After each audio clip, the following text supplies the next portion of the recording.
जय हिंद दोस्तों। आज कंपनी के बारे में हम लोग जानेंगे। कंपनी को दो तरह से समझा जा सकता है, एक अकाउंट्स पॉइंट ऑफ व्यू से और दूसरा है कंपनी एक्ट की तरफ से।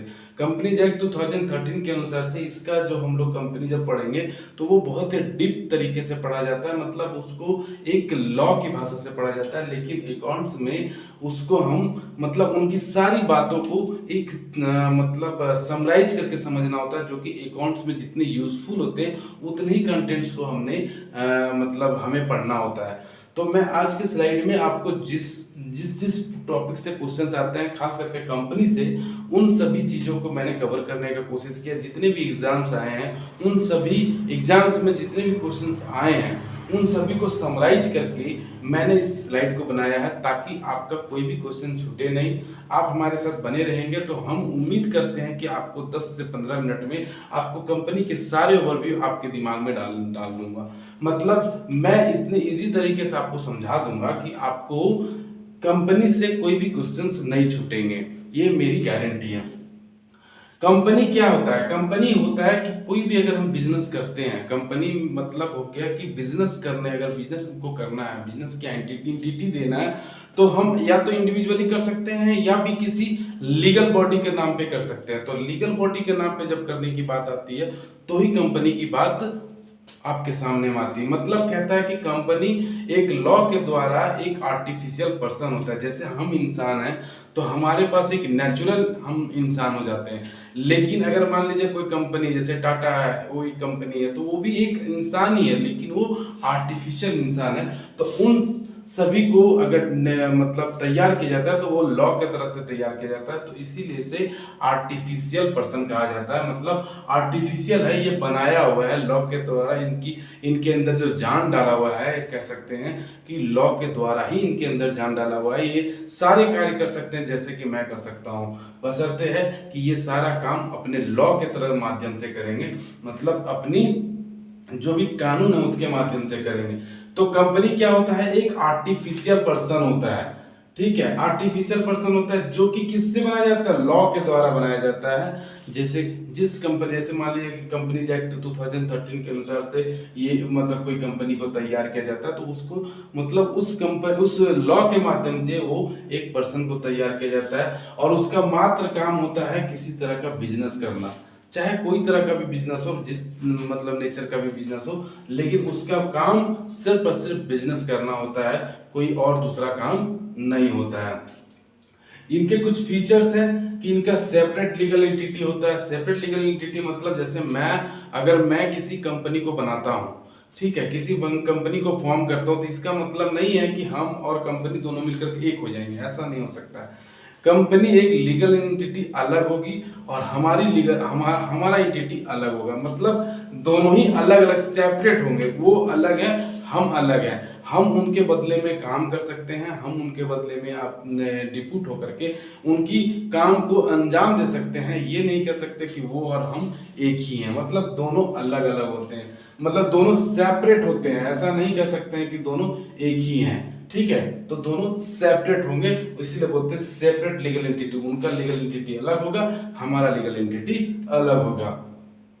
ये एक लिमिटेड लायबिलिटी होती है। जैसे हम जैसे नेचुरल पर्सन है तो हमारा अलग लायबिलिटी होगा, लेकिन जो हम कंपनी फॉर्म किए हैं तो उनका एक लायबिलिटी रेज होगा, वो भी एक लिमिटेड होगा।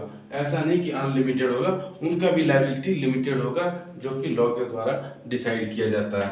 उसके बाद कहता है कॉमन सील होता है। कॉमन सील मतलब आप देखते होंगे कि कभी कंपनी का कोई डॉक्यूमेंट उठाते होंगे तो उसमें एक सील लगा हुआ रहता है, मोहर लगा हुआ रहता है। तो वो भी एक कॉमन सील होता है, जो कि कंपनी को बताता है कि ये कंपनी का डॉक्यूमेंट्स है।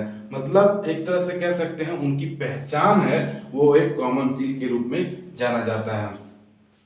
कहता है परपेचुअल एग्जिस्टेंस। परपेचुअल एग्जिस्टेंस मतलब बाय चांस अगर मैं मान लेता हूँ कि एबीसीडी कंपनी बनाया, एबीसीडी कंपनी बनाने के बाद मेरी डेथ हो जाती है, तो ऐसा नहीं है कि हम मर गए तो हमारा कंपनी जो है वो भी मर जाएगा, ऐसा नहीं हो सकता है। हम मरेंगे तो वो जिंदा ही रहेगा, मतलब वो कंटिन्यूअस उनकी मतलब लाइफ चलती रहेगी जब तक उसको वाइंड अप नहीं किया जाए। मतलब परपेचुअस एग्जिस्टेंस, मतलब हमारा आना हमारा जाना, हम रिटायर होते हैं या हम उस कंपनी से बाहर निकल जाते हैं, हो सकता है, लेकिन ऐसा नहीं कि हम बाहर निकल गए तो कंपनी मर जाएगी, ऐसा नहीं है। कंपनी कंटिन्यूअस चलती रहेगी, कंटिन्यूअस चलते, जब तक उनको वाइंड अप ना किया जाए तब तक वो कंटिन्यूअस जिंदा रहेंगे, चलते रहेंगे। उसके बाद कहते हैं ट्रांसफर शेयर। शेयर जो उस कंपनी में क्या होता है, कंपनी में एक कैपिटल की आवश्यकता होती है। जब कैपिटल की आवश्यकता होती है तो उसे एक छोटे छोटे छोटे अंशों में बांट दिया जाता है। तो जब छोटे छोटे अंशों में बांट दिया जाता है उसी को कहा जाता है शेयर। मान लीजिए कि मुझे 10 लाख की आवश्यकता है, 10 लाख कंपनी में आवश्यकता है, तो 10 लाख के लिए वो क्या करेगा, हो सकता है 10-10 रुपया करके वो छोटे छोटा अंश बांट देगा कि जो इसको 10-10 रुपया करके खरीदेंगे वो कंपनी का मालिक हो जाएंगे। तो वो जो 10 रुपया होता है वही शेयर होता है। तो ऐसा नहीं कि जिसने वो शेयर को खरीदा तो वो उसी का हो गया या जिंदगी को उसी को रखना पड़ेगा, ऐसा नहीं है। उसको आप ट्रांसफर कर सकते हैं, जब तक आपको रखना है रखिए, नहीं तो आप उसे ट्रांसफर कर सकते हैं, मतलब दूसरे लोग उसे परचेज करके, मतलब वो ट्रांसफरेबल होता है। तो इस तरह से कंपनी का एक फीचर होता है, बेसिक्स होता है। अब हम लोग कंपनी के बारे में थोड़ा और डीपली जानने की कोशिश करेंगे कि ज्वाइंट स्टॉक कंपनी किसको कहते हैं। तो कंपनी का ही अगर विस्तार रूप का नाम बोला जाए तो ज्वाइंट स्टॉक कंपनी कहा जाता है। ज्वाइंट स्टॉक कंपनी मतलब वैसे कंपनी जो कंपनीज एक्ट 2013 में रजिस्टर्ड है, उसको हम लोग ज्वाइंट स्टॉक कंपनी कहा जाता है। ज्वाइंट स्टॉक कंपनी 3 तरह का होता है। एक होता है अनलिस्टेड कंपनी, दूसरा होता है लिस्टेड कंपनी, मतलब लिस्टेड अनलिस्टेड कंपनी और लिस्टेड। लिस्टेड में आपका 2 होता है, एक होता है कंपनी लिमिटेड बाय गारंटी और company limited by share. Company limited by share और कंपनी गारंटी में थोड़ा सा अंतर है, उसको हम लोग समझेंगे। पहले हम लोग अनलिस्टेड शेयर, अनलिस्टेड कंपनी के बारे में जानते हैं। अनलिस्टेड कंपनी क्या होता है, जिसके पास लिमिट की कोई अता पता नहीं होता है, उसे अनलिस्टेड कंपनी कहते हैं। मतलब कह सकते हैं कि इसका लायबिलिटी का कोई सीमा नहीं है। तो लायबिलिटी की जब सीमा नहीं रहेगा तो उसे अनलिस्टेड कंपनी के नाम से जाना जाता है। और अगर इसमें जिसने इसको फॉर्म किया है उस, अगर ये कंपनी किसी तरह का डिफॉल्टर होती है, नुकसान में जाती है, तो जिसने इसको प्रमोट किया, जिसने इसको बनाया, फॉर्म किया है, उसकी पर्सनल कैपिटल मतलब पर्सनल प्रॉपर्टी से, मतलब पैसे को, मतलब कहता है private property will be used to meet the claim creditor. Creditor का जो भी क्लेम होगा, उस व्यक्ति जिसने उसे बनाया है, जिससे उसने उस कंपनी को फॉर्म किया, उसकी प्राइवेट प्रॉपर्टी को बेच करके या सेल करके या उसकी गिरवी रख करके हम क्रेडिटर को लायबिलिटी को पे करेंगे। तो इसमें बहुत ज्यादा रिस्क होता है, हाई रिस्क होता है, इसलिए इस तरह का कंपनी हमारे इंडिया में नहीं पाए जाते हैं। मतलब इस तरह का कंपनी को फॉर्म नहीं किया जाता। हमारे यहाँ 2 तरह का कंपनी का फॉर्म किया जाता है, एक कंपनी लिमिटेड बाय गारंटी और एक company limited by share. Company limited by guarantee में क्या है, इसमें कहता है कि कंपनी जो लिमिटेड होता है गारंटी, जो इसके जो मतलब मेंबर होते हैं वो एक गारंटी देते हैं कि हम इतना तक इसमें शेयर डालेंगे, तो इतना तक का हम इसमें कंट्रीब्यूशन डालेंगे, जितना तक का गारंटी देंगे उतना ही तक का उनको लायबिलिटी होगा। उसके अंदर किसी तरह का अगर कंपनी डिफॉल्ट करती है या वाइंड अप करते हैं तो जितना तक का गारंटी दी है उतना ही तक का आप उससे वसूल कर सकते हैं या उतना ही तक का उनकी लायबिलिटी है पेमेंट करने का। ऐसा नहीं कि उसकी पूरी पर्सनल प्रॉपर्टी को भी आप सेल आउट करके इनकी लायबिलिटी को पे करेंगे, ऐसा नहीं है। मतलब जितना का गारंटी उन्होंने लिया है, मान लीजिए कि इसमें 5 मेंबर है, अगर एक मेंबर ने 1 लाख का लिया है तो उसका 1 लाख ही उससे रिकवर किया जा सकता है। दूसरा मेंबर अगर 3 लाख लिया है तो 3 लाख उससे रिकवर किया जा सकता है। ऐसा नहीं कि उससे हम 10 लाख रिकवर करेंगे, मतलब जितनी गारंटी देंगे उतना ही आपका रिकवरी होगा, रिकवर किया जा सकता है। उसके बाद कहता है company limited by share. Share से लिमिटेड जो है इस तरह की कंपनी बहुत ज्यादा हमारे देश में पाए जाते हैं। मतलब इस तरह का कंपनी बहुत ज्यादा फॉर्म किया जाता है हमारे देश में। मतलब जनरल कह सकते हैं, जनरल प्रैक्टिस में इस तरह का ही कंपनी होती है। अब इसमें कहता है कि लायबिलिटी जो होता है मेंबर का वो इस मतलब रिस्ट्रिक्टेड होता है। रिस्ट्रिक्टेड मतलब जो फेस वैल्यू होगा कंपनी का उतना ही तक रिस्ट्रिक्ट होगा। मतलब जो इस मेंबर ने, मान लीजिए कि इसका 1 लाख शेयर है,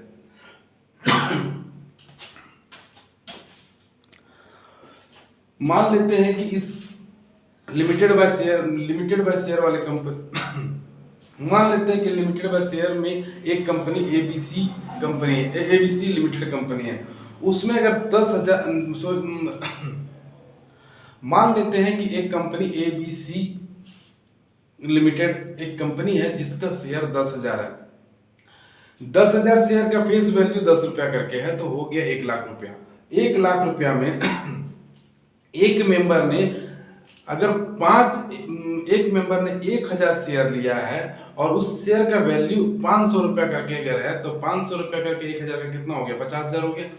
तो जब इस कंपनी को वाइंड अप किया जाएगा तो उसका लायबिलिटी जो होगा पेमेंट करने का, ऐसा नहीं कि 500 रुपया करके, उसका फेस वैल्यू पे होगा, मतलब नॉमिनल वैल्यू पे होगा, मतलब 10 रुपया करके, मतलब 1,000 का 10 रुपया करके आपको 10,000 रुपया मतलब कंपनी को पे करना पड़ेगा, उतना ही उसकी लायबिलिटी पेमेंट करने का। ऐसा नहीं कि मार्केट वैल्यू से आपको पेमेंट करना, मतलब उसका फेस वैल्यू से आपको कंपनी की लायबिलिटी को चुकाना पड़ेगा। आपका पर्सनल प्रॉपर्टी से कोई लेन देन नहीं होगा उनका, जितना आपने शेयर लिया है उसी का फेस वैल्यू के बराबर आपको पे करना पड़ेगा। उसके बाद कहता है कि इसको हम लोग होल्ड इसके बाद हम लोग इसको सब डिवीजन किया गया है, मतलब कंपनी लिमिटेड बाय शेयर को और फर्दर बांटा गया है। एक हो गया प्राइवेट लिमिटेड कंपनी, दूसरा हो गया पब्लिक लिमिटेड कंपनी और तीसरा हो गया वन पर्सन कंपनी। जनरली आपको यही कंपनी का नाम सुनने को मिलता होगा कि इसी कंपनी के बारे में, उसके पहले इतनी हिस्ट्री उनका पड़ा हुआ है, तो हम लोग इसके बारे में और डीप से जानने की कोशिश करते हैं। प्राइवेट लिमिटेड कंपनी क्या है? प्राइवेट लिमिटेड कंपनी वैसी कंपनी होती है जो कंपनी एक्ट 2013 में सेक्शन 2 सब सेक्शन 68 में उसको मतलब डिफाइन किया गया है कि वैसी कंपनी जो रिस्ट्रिक्ट करती है, मतलब शेयर को ट्रांसफर करने के लिए मना करती है, मतलब ट्रांसफर नहीं किया जा सकता है, वैसे कंपनी को प्राइवेट कंपनी कहा जाता है। अगर उसकी मिनिमम मेंबर 2 है और मैक्सिमम मेंबर 200 है तो ही उसे प्राइवेट लिमिटेड कंपनी, मतलब ये सारी कंडीशन जो फुलफिल करेंगे वो प्राइवेट कंपनी के कैटेगरी में आएंगे। या कह सकते हैं कि प्राइवेट कंपनी को इन सभी कैटेगरी को फुलफिल करना पड़ेगा। तो पहला है कि वो शेयर को ट्रांसफर नहीं कर सकते। जैसे मैंने मान लीजिए कि मैं 5 दोस्त मिल करके अगर हमने एक प्राइवेट कंपनी बनाई, तो उस प्राइवेट कंपनी में अगर मान लीजिए मेरा 1/5 शेयर है, तो हम वो शेयर किसी दूसरे को ट्रांसफर नहीं कर सकते हैं। वो शेयर अपने आप मतलब हमारे पास ही रहेगा। या हम अगर किसी तरह का मेरी डेथ हो जाती है तो मेरे लीगल एंटिटी, जो हमारा लीगल हायर होगा, जो मेरा लीगल व्यक्ति होगा जिसका हम नाम वहाँ दिए होंगे, वो इसका मेंबर बन सकता है। मतलब ये ट्रांसफरेबल नहीं होता है। पहला। दूसरा कहता है इसमें मिनिमम 2 मेंबर से इस कंपनी को तैयार किया जा सकता है, या मैक्सिमम 200 मेंबर की आवश्यकता हो सकती है। वो 200 से ज्यादा मेंबर, अगर आप 200 से 201 मेंबर लेके जाते हैं तो वो इस कंपनी में नहीं आएगा, बल्कि पब्लिक लिमिटेड कंपनी में वो बन जाएगा। मतलब मेंबर उसका मतलब 200 से ज्यादा नहीं होना चाहिए। वो भी एक्सक्लूड करना है पास्ट और प्रेजेंट एम्प्लॉय। अगर कोई एम्प्लॉय है प्रेजेंट और पास्ट में, कोई वहाँ एम्प्लॉय जैसे प्रेजेंट में अभी वहाँ काम कर रहा है और वैसे एम्प्लॉय भी अगर शेयर मतलब मेंबर बने हुए हैं तो उनको एक्सक्लूड करना, उसको उनको नहीं लेना है। और उसके बाद बोलता है कि हम पब्लिक में अपना जो प्राइवेट कंपनी है, मान लीजिए कि हमने ए प्राइवेट लिमिटेड कंपनी बनाया, तो इसमें इसका जो भी शेयर होगा, जो छोटा छोटा अंश होता है, उसको हम लोग पब्लिक में नहीं सब्सक्राइब, मतलब पब्लिक में सब्सक्रिप्शन के लिए हम नहीं भेज सकते हैं उसको आपको मेंबर में ही सब्सक्राइब करना पड़ता है, मतलब मेंबर में ही सब्सक्रिप्शन देना होता है। आप पब्लिक में उसको सब्सक्रिप्शन नहीं भेज सकते हैं। उसके बाद कहता है कि prepare the article is mandatory.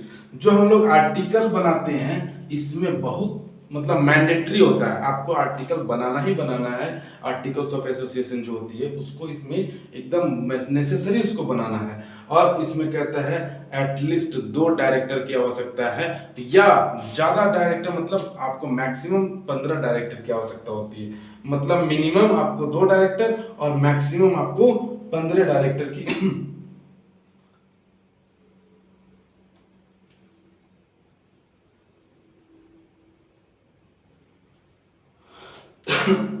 उसके बाद उसके बाद इसमें कम से कम 2 डायरेक्टर की आवश्यकता होती है। अगर 2 डायरेक्टर, उसके बाद इसमें 2 डायरेक्टर की आवश्यकता, एटलीस्ट कम से कम 2 डायरेक्टर की आवश्यकता होती है। उसके बाद कहता है कि इसमें स्टैट्यूटरी मीटिंग, जो हमारा मीटिंग होता है स्टैट्यूटरी मीटिंग, उसको आप करवाना आवश्यक नहीं है इसमें, कि एकदम करवाना ही करवाना है, इसमें आवश्यक नहीं होता है। उसके बाद कहता है कि कंपनी, जो ये कंपनी बनेगी उसके लास्ट में प्राइवेट लिमिटेड लिखना मैंडेटरी है। या तो आप पीवीटी शॉर्ट में लिखिए या पूरी नाम प्राइवेट लिमिटेड, जैसे ABC private limited company, Ajay private limited company, Ajay private मतलब Ajay and Rajesh private limited company, मतलब आप कुछ भी नाम रखिए उसमें आपको प्राइवेट लिमिटेड जोड़ना ही जोड़ना है। तो ये सारी कंडीशन आपका प्राइवेट लिमिटेड कंपनी में होना आवश्यक है। उसी तरह पब्लिक लिमिटेड कंपनी में चलते हैं। पब्लिक लिमिटेड कंपनी में कहता है इसमें आपको शेयर ट्रांसफर करने में कोई रिस्ट्रिक्शन नहीं है, आप रखो, जब तक रखना है रखो, आपको जब तक डिविडेंड लेना है लो, आपको नहीं रखना है आप मार्केट में सेल कर दो। आप इसको सेल कहाँ करोगे, तो आपको इसके लिए सेल करने के लिए आपको सेकेंडरी मार्केट है उसमें आपको सेल करना पड़ेगा, ठीक है। तो वहां जैसे शेयर मार्केट इसको बोलते हैं, उसमें आप सेल आउट कर सकते हैं। उसके बाद कहता है इसमें मिनिमम मेंबर 7 को होगा, मतलब 7 मेंबर इसमें मिनिमम आवश्यक है, जबकि इसमें कितना था 2। और इसमें मैक्सिमम के लिए कोई लिमिट नहीं है, जितना मेंबर मैक्सिमम बन सकते हैं उसमें कोई रिस्ट्रिक्शन नहीं है।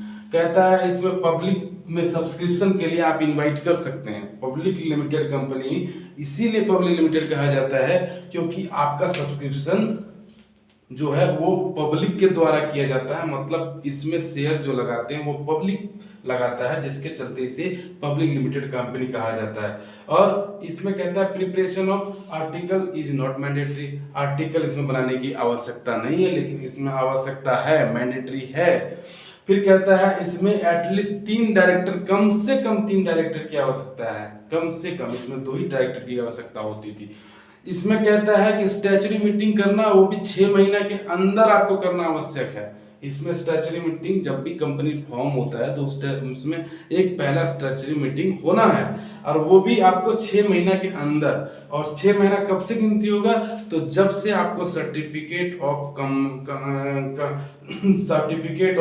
कमेंसमेंट ऑफ बिजनेस का जब से सर्टिफिकेट मिल गया उस डेट से 6 महीना के अंदर आपको स्टैट्यूटरी मीटिंग करवाना आवश्यक है। और उसके बाद कहता है कि कंपनी के लास्ट में पब्लिक लिमिटेड कंपनी नहीं लिखना है, बल्कि आप लिमिटेड जरूर लगाना है, मतलब आप लिमिटेड लगाना ही होगा आपको। किसी तरह का अगर आपने पब्लिक लिमिटेड कंपनी बनाया है तो आपको कंपनी के लास्ट नाम के मतलब लास्ट में आपको लिमिटेड या फुल फॉर्म में लिखे या शॉर्ट फॉर्म में लिखे आपको लिखना आवश्यक है। अब आते हैं 1% कंपनी। ये 1% कंपनी आपका कंपनीज एक्ट 2030 में एक नया वर्जन है, मतलब नया कंपनी का एक मॉडल दिया गया है, जिसमें मतलब काफी ये मतलब अट्रैक्टिव भी है और थोड़ा इजी भी है। मतलब ये कह सकते हैं सारा काम वही होगा, लेकिन इसमें खासियत क्या है कि एक व्यक्ति ही इस कंपनी को फॉर्म कर सकता है। इन सभी में केवल सिंगल व्यक्ति फॉर्म नहीं कर सकता था, लेकिन इसमें सिंगल व्यक्ति कंपनी को फॉर्म कर सकता है, कंपनी को रूप दे सकता है। तो वैसे कंपनी को ओपीसी कहा जाता है, मतलब 1% कंपनी कहा जाता है। इसका सेक्शन 2 सब सेक्शन 62 में इसको पूरा डिफाइन किया गया है कि 1% कंपनी किसको कहेंगे, उनकी क्या क्या क्राइटेरिया है। मतलब 1% कंपनी जो होता है वो प्राइवेट लिमिटेड कंपनी होता है। देखिए प्राइवेट कंपनी नहीं है बल्कि प्राइवेट लिमिटेड कंपनी है, ठीक है। तो प्राइवेट लिमिटेड कंपनी है, एक व्यक्ति के द्वारा बनाया जाता है और ओनली 1%, एक ही व्यक्ति उसमें काम मतलब इन्वॉल्व होते हैं, और वो भी वैसे व्यक्ति जो आर्टिफिशियल पर्सन नहीं होना चाहिए। ऐसा नहीं कि एबीसी एक कंपनी थी उसने एक 1% कंपनी, नहीं, नेचुरल व्यक्ति उस 1% जो होगा वो नेचुरल व्यक्ति होगा, मतलब जिसकी मतलब जो जैसे हम हो गए या कोई व्यक्ति, कोई दूसरा कोई लेडी हो गया, मतलब कोई वैसा पर्सन होना चाहिए जो लिविंग थिंग्स होना चाहिए, मतलब नेचुरल पर्सन होना चाहिए, और वो भी इंडियन सिटीजन होना चाहिए। इंडियन सिटीजन नहीं हो तो गए। और उसके बाद भी कहता है कि रेसिडेंट ऑफ इंडिया होना चाहिए। रेसिडेंट ऑफ इंडिया मतलब जो 182 डेज इंडिया में रह चुका है, वैसे व्यक्ति ही इस कंपनी को फॉर्म कर सकता है। ऐसा नहीं कि फॉरेनर आए हम 1% कंपनी बनाए, नहीं, ऐसा नहीं कर सकते आप।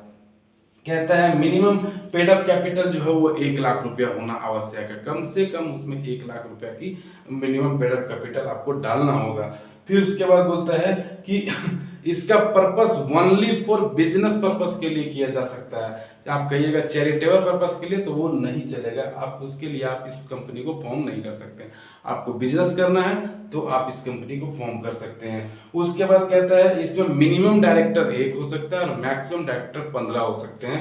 उसके बाद कहता है इस कंपनी को प्राइवेट कंपनी या पब्लिक कंपनी में बदला जा सकता है, लेकिन उसके लिए कुछ क्राइटेरिया है। अगर आपका टर्नओवर 2 करोड़ से ऊपर चला गया तो आप इन दोनों कंपनियों में जाने के लिए आप एलिजिबल हैं, या आपका पेड अप कैपिटल जो है वो 50 लाख से ऊपर हो जाता है तो भी आप इन दोनों कंपनियों में जाने के लिए एलिजिबल हैं। लेकिन एटलीस्ट अगर कंपनी 1% कंपनी में आपने रजिस्टर्ड किया है तो एटलीस्ट आपको 2 साल इसी फॉर्मेशन में रहना पड़ेगा। उसके बाद अगर आपका कैपिटल या टर्नओवर में एक्सीड होता है तो आप इन दोनों कंपनियों में मूव कर सकते हैं, इन दोनों कंपनियों में आप आ सकते हैं इनकी कंडीशन को फुलफिल करने के बाद। अब बात आती है कि कहां कहां से क्वेश्चन पूछे जाते हैं। यूजीसी नेट जेआरएफ में कई बार क्वेश्चन पूछे गए हैं कि ज्वाइंट स्टॉक कंपनी जो है उसमें से पूछा गया कि बताइए कि 1% कंपनी, ये प्राइवेट लिमिटेड कंपनी में कितने मेंबर मिनिमम मैक्सिमम मेंबर कितने हो सकते हैं। जो यहाँ 200 मेंबर है ना एक मैक्सिमम, इसके बारे में क्वेश्चंस पूछे गए हैं। मिनिमम डायरेक्टर इसमें 2 है, इसमें 3 है, इससे रिलेटेड क्वेश्चन पूछे गए हैं। स्टैट्यूटरी मीटिंग इस पे रिलेटेड क्वेश्चन पूछे गए हैं। उसके बाद आपका इन सभी से भी क्वेश्चंस पूछे गए हैं, मतलब क्वेश्चंस कई तरह का पूछे गए हैं इन। और अब मैं बताता हूं आपको कि किस तरह से क्वेश्चंस बन सकते हैं। आपसे पूछा जा सकता है कि बताइए इंडिया में कौन सी कंपनी फॉर्म नहीं किया जाता है, तो आपको बताना पड़ेगा अनलिस्टेड कंपनी को फॉर्म नहीं किया जाता है, इंडिया में ऐसी कंपनियां नहीं अवेलेबल है। उसके बाद आपसे पूछा जा सकता है कि सेपरेट लीगल एंटिटी के बारे में आप बताइए, थोड़ा बहुत बता देंगे। उसके कुछ मतलब आपको डाइवर्ट करने के लिए, जैसे कुछ फीचर्स इसमें हैं, कुछ फीचर्स और दे देंगे कि नॉट ट्रांसफरेबल शेयर ट्रांसफर नहीं कर सकते हैं। तो इन सभी चीजों को आपको डीपली थोड़ा सा समझना पड़ेगा, मतलब वहां नेगेटिव क्वेश्चन ज्यादा होता है। तो नेगेटिव क्वेश्चन ज्यादा होता है तो इसी को नेगेटिव फॉर्म में डाल देगा, आपको समझ में आएगा कि गड़बड़ है। तो वहां आपको ध्यान देना है कि आपको किस तरह के क्वेश्चंस पूछे जा रहे हैं। आर्टिफिशियल पर्सन जगह पे आपको डाल देगा कि नेचुरल पर्सन, तो वहां आप फंस जाइएगा। तो वो सभी चीजें अभी कभी पूछ देगा कि अच्छा बताइए कि कंपनी फॉर्म किया गया है अदर देन बिजनेस पर्पस, तो भी आप कंपनी उसको मतलब आर्टिफिशियल पर्सन नहीं माना जाएगा, कंपनी नहीं माना जाएगा। मतलब कंपनी बनाए हैं तो आपको बिजनेस करना होगा, बिजनेस पर्पस से ही के लिए ही किया जाता है। कभी कभी आपसे पूछा जा सकता है कि इसमें नॉमिनल वैल्यू का कि कितना रिकवर किया जा सकता है, तो आपको बताना पड़ेगा कि नॉमिनल वैल्यू मतलब फेस वैल्यू तक ही रिकवर किया जा सकता है, क्योंकि ये लिमिटेड बाय शेयर है। उसके बाद आपसे और भी पूछे जा सकते हैं रिस्ट्रिक्शन को लेकर के, क्या आप शेयर मार्केट में बेच सकते हैं प्राइवेट लिमिटेड को, तो नहीं। इसमें पूछा जा सकता है कि मिनिमम कैपिटल कितना होगा। इसमें आपसे पूछा जा सकता है कि मिनिमम डायरेक्टर कितने हैं, मैक्सिमम डायरेक्टर कितने हैं। इससे भी कई क्वेश्चंस बन सकते हैं। इसमें यह भी पूछा जा सकता है कि अगर नॉन रेसिडेंट है तो क्या 1% कंपनी बनाया जा सकता है। तो इस तरह से कई क्वेश्चंस बनेंगे, बशर्ते है कि आपको इसको थोड़ा सा डीपली पढ़ना पड़ेगा। अभी यहाँ 6 महीने का है, 6 महीने में आपको स्टैच्यूटरी मीटिंग करवाना है विदिन 6 महीने में, वो भी कब से डेट यहाँ डाल देगा कि certificate of business, certificate of commencement of business, या बोल देंगे कि मतलब ऑपरेशन ऑफ बिजनेस, बिजनेस के ऑपरेशन से, या कमेंसमेंट ऑफ बिजनेस के मतलब इसका बिजनेस कब चले उसका मतलब नहीं है। आपको certificate of commencement of business, business चालू करने का जिस दिन से सर्टिफिकेट मिल गया आपको उस दिन से 6 महीना के अंदर आपको करवा लेना है। तो इस तरह से कई क्वेश्चंस बनेंगे, आपको ध्यान से थोड़ा सा समझना है। और आप अगर डीपली इसको समझेंगे, थोड़ा सा आपको नोटबुक्स थोड़ा ध्यान देंगे, तो उम्मीद करता हूँ कि सारा क्वेश्चंस आपका कोई क्वेश्चन छूटने वाला नहीं है। मैंने जितना कोशिश करके आपको ये समझाने का कोशिश किया है, उम्मीद करते हैं कि सारा क्वेश्चंस आपको थोड़ा सा इसको और अपडेट करके आप अपने दूसरे जो भी आपके पास सपोर्टिंग बुक है उसके साथ आप इसको मिला करके पढ़ेंगे तो और अच्छा से समझ में आएगा और आपका कोई भी क्वेश्चंस नहीं छूटेगा।